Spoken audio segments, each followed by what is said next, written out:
ನಮಸ್ತೆ ವೀಕ್ಷಕರೇ, ನಾನು ನಿಮ್ಮ ಪ್ರೀತಿಯ ಡಾಕ್ಟರ್ ಶ್ರೀರಾಮ್ ಭಟ್ ಅವರು ಧಾರ್ಮಿಕ ವಿಚಾರಧಾರೆ ಕಾರ್ಯಕ್ರಮಕ್ಕೆ ತಮ್ಮನ್ನು ಪ್ರೀತಿಪೂರ್ವಕವಾಗಿ ಸ್ವಾಗತಿಸ್ತಾ ಇದ್ದೇನೆ. ನೋಡಿ, ಇವತ್ತಿನ ದಿನ ವಿಶೇಷತೆಯಲ್ಲಿ ಮಿಥುನ ರಾಶಿಯವರ 2023ರ ವರ್ಷ ಭವಿಷ್ಯದ ಒಂದು ಚಿಂತನೆಯನ್ನು ಮಾಡೋಣಂತೆ. 2023 ಮಿಥುನ ರಾಶಿಯವರಿಗೆ ಶುಭವೋ ಅಥವಾ ಅಶುಭವೋ, ಈ ಒಂದು ಪ್ರಶ್ನೆಗೆ ಉತ್ತರವಾಗಿ ಈ ಒಂದು ಎಪಿಸೋಡ್ ಇರುತ್ತೆ. ನೋಡಿ ವೀಕ್ಷಕರೇ, ನೋಡಿ ಮೃಗಶಿರ, ಆರಿದ್ರ, ಪುನರುಸು, ತ್ರಿಪಾದಂ ಮಿಥುನ. ನೋಡಿ, ಮೃಗಶಿರ ನಕ್ಷತ್ರದ 2 ಪಾದಗಳು, ಆರಿದ್ರಾ ನಕ್ಷತ್ರದ 4 ಪಾದಗಳು, ಅದೇ ರೀತಿಯಲ್ಲಿ ಪುನರುಸು ನಕ್ಷತ್ರದ 2 ಪಾದಗಳು. ಇದು ಮಿಥುನ ರಾಶಿ ಆಗುತ್ತೆ ಅಲ್ವೇ. ಅದಕ್ಕೋಸ್ಕರವಾಗಿ ಮೃಗಶಿರ, ಆರಿದ್ರ, ಪುನರುಸು, ತ್ರಿಪಾದಂ ಮಿಥುನ ಅಂತ ಹೇಳ್ತೇವೆ. ಈ ಒಂದು ನಕ್ಷತ್ರದ ಈ ಒಂದು ರಾಶಿಗಳಲ್ಲಿ ಜನಿಸಿರ್ತಕ್ಕಂಥವರಿಗೆ ಮಿಥುನ ರಾಶಿಯಾಗುತ್ತೆ. ನೋಡಿ, ಮಿಥುನ ರಾಶಿಯವರಿಗೆ 2023 ಹೇಗಿರುತ್ತೆ ನೋಡೋಣಂತೆ. 2023ರಲ್ಲಿ ವರ್ಷದ ಪ್ರಾರಂಭದಲ್ಲಿ ಶನಿ ಪರಮಾತ್ಮನೇ ಅಷ್ಟಮ ಭಾವದಲ್ಲಿ ವಕ್ರಿಯಾಗಿರತಕ್ಕಂಥದ್ರಿಂದ ಈ ಪ್ರಾರಂಭದ ಜನವರಿ ತಿಂಗಳ 17 ದಿನಗಳು ಸ್ವಲ್ಪ ಮಟ್ಟಿಗೆ ನಿಮಗೆ ಕಷ್ಟ ಉಂಟಾದೀತು. ಯಾಕೆಂದರೆ ಅಷ್ಟಮ ಸ್ಥಾನದಲ್ಲಿ ನಿಂತಿರತಕ್ಕಂಥ ಒಂದು ಶನಿ ಪರಮಾತ್ಮನ ಒಂದು ವ್ಯವಸ್ಥೆಯ ಕೊನೆಯ ಭಾಗವಾಗಿರತಕ್ಕಂಥದ್ರಿಂದ ತುಂಬಾ ಕಷ್ಟ ನಷ್ಟಗಳನ್ನು ಖಂಡಿತವಾಗಿಯೂ ನೀಡುತ್ತಾನೆ. ಸ್ವಲ್ಪ ಮಟ್ಟಿಗೆ ಈ 17 ದಿನಗಳ ಪರ್ಯಂತರವಾಗಿ ಸ್ವಲ್ಪ ಮಟ್ಟಿಗೆ ಹುಷಾರಾಗಿರತಕ್ಕಂಥದ್ದು ಉತ್ತಮ. ಇನ್ನು ಕರ್ಮ ಭಾವದಲ್ಲಿ ನಿಂತಿರತಕ್ಕಂತಹ ಗುರುವು ನೋಡಿ ಏಪ್ರಿಲ್ 22ರ ನಂತರದಲ್ಲಿ ಲಾಭ ಸ್ಥಾನಕ್ಕೆ ಬರ್ತಾನೆ. ಅರ್ಥಾತ್ ಈಗ ನಿಮಗೆ ವರ್ಷದ ಪ್ರಾರಂಭದಲ್ಲಿ 4 ತಿಂಗಳು ಗಜಕೇಸರಿ ಹೇಳ್ತಕ್ಕಂಥ ಒಂದು ಮಹಾಯೋಗದಲ್ಲಿ ಗುರುಗ್ರಹದ ಒಂದು ಸೂಚನೆಗಳು ಇದ್ದರೆ, ಏಪ್ರಿಲ್ 22ರ ನಂತರದಲ್ಲಿ ಖಂಡಿತವಾಗಿಯೂ ಅದೇ ಗುರುವಿನ ಒಂದು ಅನುಗ್ರಹವು ನಿಮ್ಮ ಪಾಲಿಗೆ ಪೂರ್ಣವಾಗಿ ಬರುತ್ತೆ, ಗುರು ಬಲದ ಮುಖೇನವಾಗಿ. ಹಾಗಿದ್ದರೆ 2023 ಹೇಳ್ತಕ್ಕಂಥದ್ದು ಸಂಪೂರ್ಣವಾಗಿ ಗುರುವಿನ ಒಂದು ಅನುಗ್ರಹಕ್ಕೆ ನೀವು ಭಾಜನರಾಗಿರ್ತೀರಿ.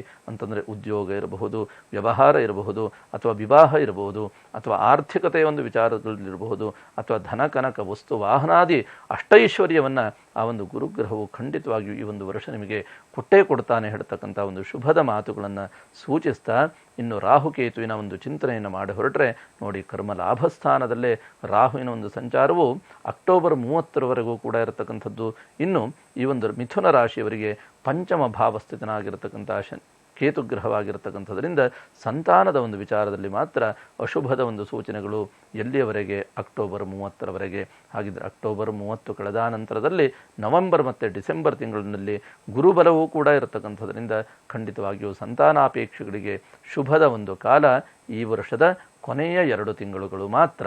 ಹಾಗಿದ್ದರೆ ಇಲ್ಲಿ ರಾಹುಕೇತುವಿನ ಒಂದು ಚಿಂತನೆಯನ್ನು ಕೂಡ ಈ ಮೂಲಕವಾಗಿ ಮಾಡಿದರೆ ಯಾವುದೇ ರೀತಿಯಾಗಿರತಕ್ಕಂಥ ಶನಿ ಪ್ರಭಾವವು ಈ ಒಂದು ವರ್ಷ ನಿಮಗೆ ಇರೋದಿಲ್ಲ.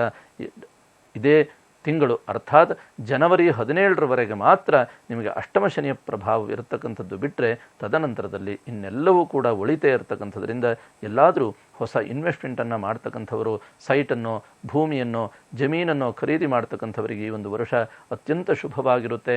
ಅದೇ ಪ್ರಕಾರವಾಗಿ ಎಲ್ಲಾದರೂ ಹೊಸ ಇನ್ವೆಸ್ಟ್ಮೆಂಟನ್ನು ಮಾಡ್ತಕ್ಕಂಥವರಿದ್ದರೆ ಖಂಡಿತವಾಗಿಯೂ ಮಾಡಿ, ಭಯಪಡ್ತಕ್ಕಂಥದ್ದು ಅವಶ್ಯಕತೆಗಳಿಲ್ಲ.